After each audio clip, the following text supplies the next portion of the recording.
Ok, bonjour. Alors donc on est avec Anne Leclerc qui est à la base institutrice et qui est en train de vouloir devenir, mais je crois que notre conversation va montrer qu'elle est capable de le faire, technopédagogue. Alors on va parler de petites cartes. Les cartes microbytes. Les fameuses cartes microbytes. Alors est-ce qu'on peut expliquer rapidement ce que c'est une carte microbyte, quelle différence avec les autres types de cartes qui existent sur le marché, et après on va rentrer dans le vif du sujet. Oui, bien une carte microbyte, c'est pas plus grand qu'une carte de banque. Elle présente un écran avec 25 LED. Il y a évidemment une connexion pour y mettre des piles, pour pouvoir l'alimenter. Une autre connexion pour téléverser les différents programmes via le PC ou la tablette. Il y a deux boutons qui font office de clavier. Et à l'intérieur, il y a plusieurs capteurs. Il y a un compas pour en faire une boussole. Il y a un accéléromètre, pardon. Il y a un système de radio parce qu'on peut travailler les cartes par deux et donc elles peuvent travailler en radio.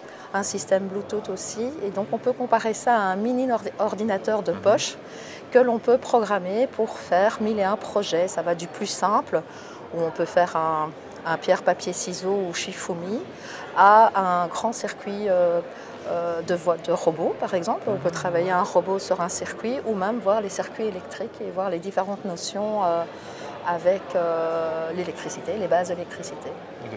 Alors l'objectif d'utiliser ce type de carte en classe, c'est pour donc, forcément ou pas apprendre le code aux enfants, les sensibiliser sur une discipline en particulier. C'est quoi l'objectif d'utiliser cet outil numérique entre guillemets au sens là? Alors il y en a plusieurs. La première, c'est que nous en Belgique, dans quelques années, on va avoir le nouveau référentiel qui va nous demander d'apprendre aux enfants à coder, à faire des boucles ou des conditions par exemple. Il y a aussi tout le côté technologique qui va nous être demandé avec les enfants, donc travailler sur entre guillemets des machines, des robots ou autres. Et puis moi, par ma formation d'enseignante, je me rends compte qu'on peut déborder sur les matières telles que le français ou les mathématiques. En mathématiques, on peut déjà voir si je travaille avec un capteur de distance, avec le capteur à ultrasons. On peut retravailler toute la notion de grandeur et vérifier la précision de l'ultrason. On peut travailler tout ce qui est côté logique, toute la logique est travaillée, la démarche du projet aussi est très importante. Et en français, à partir du moment où les enfants communiquent entre eux, et c'est mon but, ils vont parler entre eux, ils vont s'écouter. Et s'ils veulent partager cela lors d'une fête d'école, ils vont écrire probablement leur projet sur papier, vont en faire une présentation. Donc je trouve que par ce biais-là, on intéresse les enfants, on travaille les nouvelles compétences qu'on nous demande et en même temps, on peut brasser aussi d'autres compétences annexes qui font partie aussi du programme scolaire. Alors l'intérêt de ce type de carte, bien entendu, c'est que on va mettre les enfants en activité. Ils sont sur d'une matière où ils vont faire quelque chose qui va donner quelque chose.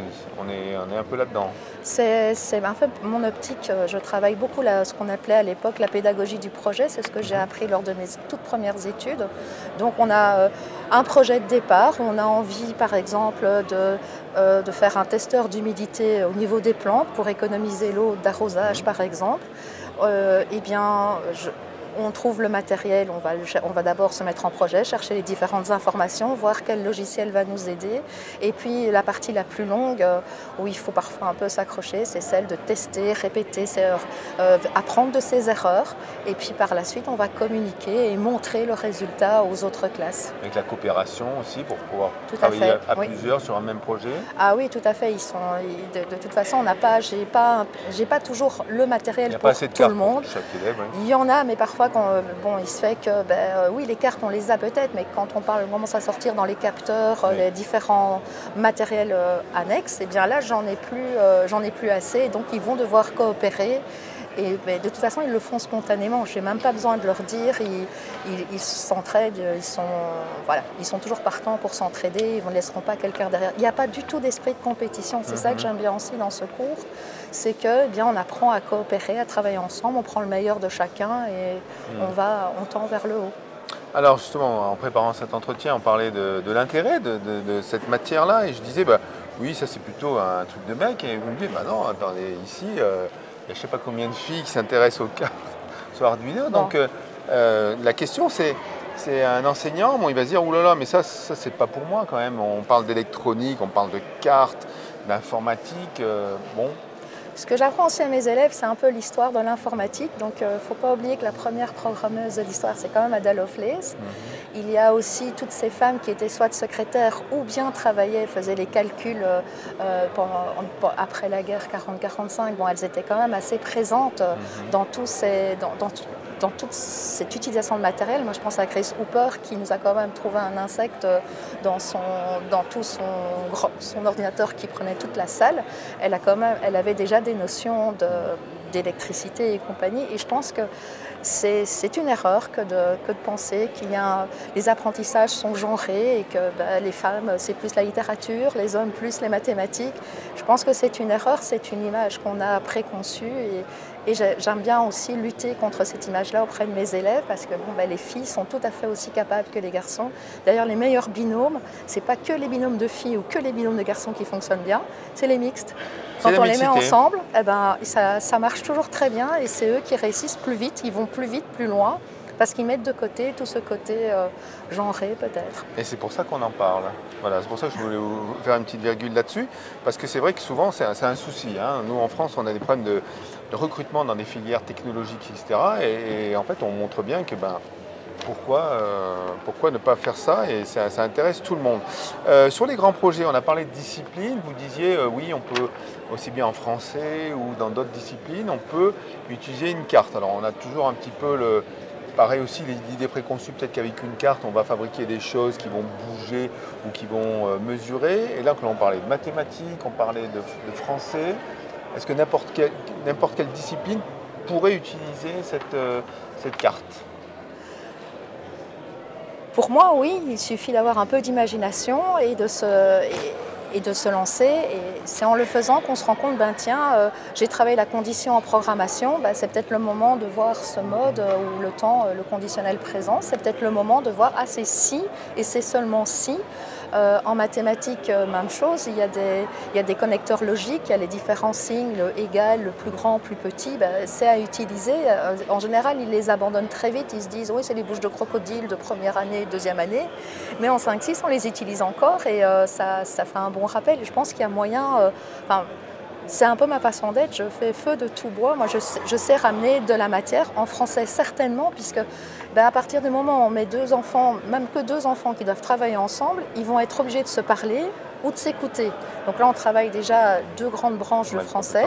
Et puis, s'il faut communiquer aux autres groupes nos découvertes, il va falloir passer par l'écrit probablement pour pouvoir en faire un petit dossier. Et puis en amont, peut-être lire des choses pour savoir vers où on va et comment on va programmer notre travail. Donc comme quoi, cette petite carte, on peut faire de grands projets. Exactement. C'est un peu l'idée, oui. Pour un enseignant, est-ce que ça demande du boulot en formation? On découvre la carte. Bon, avec la carte, il faut quand même apprendre le code.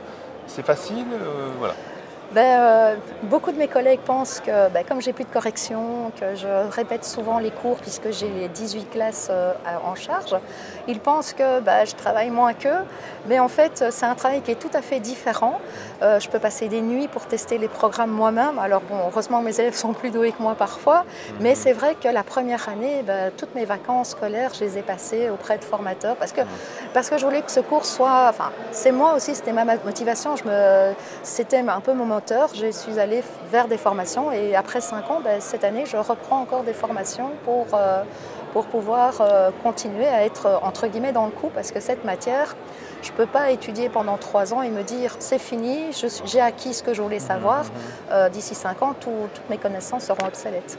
Donc c'est quand même un gros investissement, il ne faut pas le cacher. La carte est petite, mais l'investissement est quand même assez conséquent. Oui, mais je ne le sens pas. C'est moins... Vous êtes motivé, ça c'est clair. Mais ça prend du temps, ça prend du temps. La préparation aussi, dans une séquence. Mais c'est surtout la préparation qui prend du temps. Sur le moment même, évidemment, on n'est pas à l'abri d'un souci technique où on n'a plus, où ça bug, où on n'a plus Internet ou des choses comme ça. Donc. Mais maintenant, c'est vrai que je n'ai pas de correction à faire par la suite. Ça, c'est sûr. Oui. Le travail est présenté différemment et quand on fait ce qu'on aime, je pense que ça passe toujours mieux. Et après, il y a des tutos, il y a des échanges entre enseignants qui utilisent la même carte et qui vont donner des astuces un petit peu entre un sorte de groupe.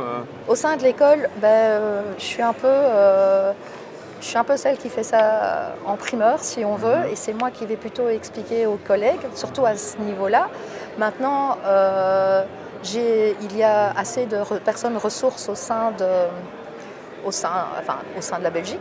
Chez nous, on a pas mal de formateurs et j'ai tout un réseau de formateurs. J'ai 4-5 personnes et qui eux-mêmes sont dans un autre réseau. Ah, si tu ne sais pas, tu demandes à un tel.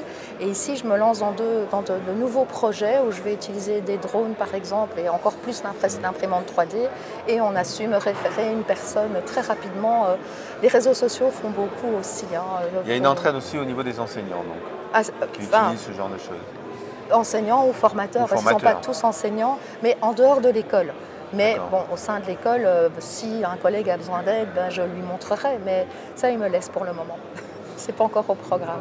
Bien, mais Anne, c'était très sympathique cette petite présentation. Bon, c'est dommage, on aurait pu amener la petite carte pour montrer, parce que effectivement, on parle de ces fameuses cartes et il n'y a personne qui est venu sur le plateau en train de nous les amener. On aurait pu, ça a été un manque, mais je pense que les gens ils vont pouvoir nous comprendre et puis on mettra quelques clichés ou des photos de ce que vous réalisez avec vos élèves. D'accord. Voilà. Merci beaucoup. Merci.